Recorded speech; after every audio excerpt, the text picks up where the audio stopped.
Yes, Lord Jesus. Milagro mo. Yes, Lord. Tinuod lang, Lord Jesus. Kani ako nagkinabuhi na agian karon, Lord Jesus. Di ka po nagigo kaayo, Lord Jesus, akong kinabuhi. Pagsulhay. Ginoo, oo. Lord, akong ihalad o itugyan na kanimo. Ang tanan, Lord Jesus. Ug imo kong tabangan ug milagruhan, Lord Jesus. Tabangan ko nimo ug milagruhan ko nimo, Lord Jesus. Hallelujah. Hallelujah, Lord. Jesus.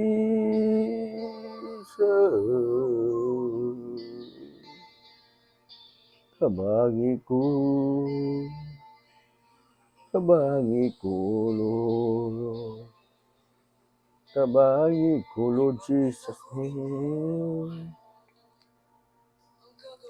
Muna mga kaigsunan, dili ko kasabot nga ang kwarta is the money is the root of evil. No.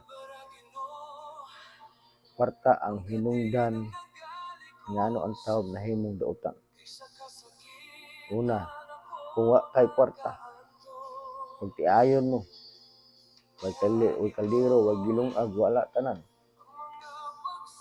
Mag-away mo, suko ang asawa, kay wa may bugas ug anon, may diaper, wa tanan, may gatas.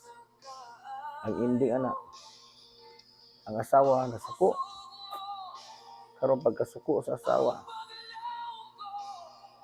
ang unsay pinakarot nga away nila tungod kay way kwarta. Ingon nila kung daghang kag kwarta mahimo kang dautan, mali na.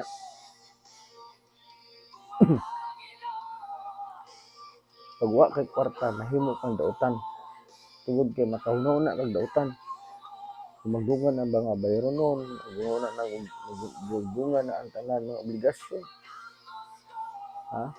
Kaya napaka-asawa nga, demanding kayo. Di mo kaon kung wa isda, di mo kaon kung pan. Ha? Di mo kaon kung walay saktong sudan. Kaya asawa nga tamilian pagi kayo, na. Ikaw ba na, problema ka. Sigwa kay lang kwarta, mangutang na lang kay para makapalit og sudan. Para ang asawa di masuko. Ginana sa mga kaigsunan. Una nga kita, usara atong magsampitan yung mga bana, mga laki. Duol lagi sa Ginoo. Matagaan taglagit kong kaalam unsaon pagpangita og diskarte sa kwarta.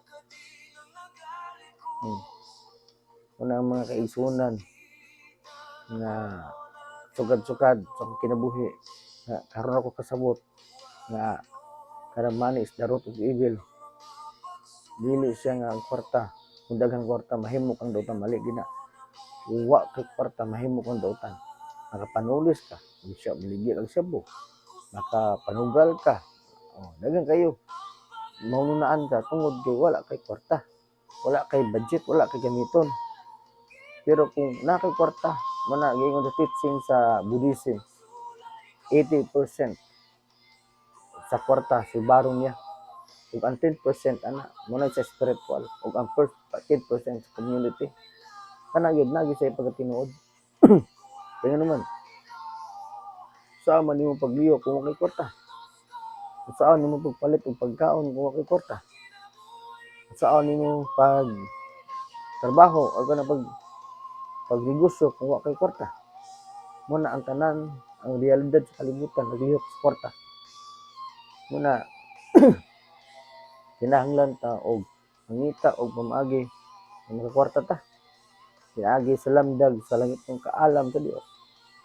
Kung ako karon, ako mismo nakasinati, dagang bayronon, dagang utang, dagang kaningil. Libog ko asak mo pagkorta. Kaya nakahunaw na ako, kung ulitaw ako, wa ko ka investment. Ako time deposit sa bangko, o unsa ba? Yan na mga kaigsuunan. Usahay, nga itong kinabuhi, di na ito masabtan. Di masabtan ang dagan sa kinabuhi. Ang kinabuhi usahay, nga ito di masabtan. Wa ta kabalo unsay maabot mo sunod.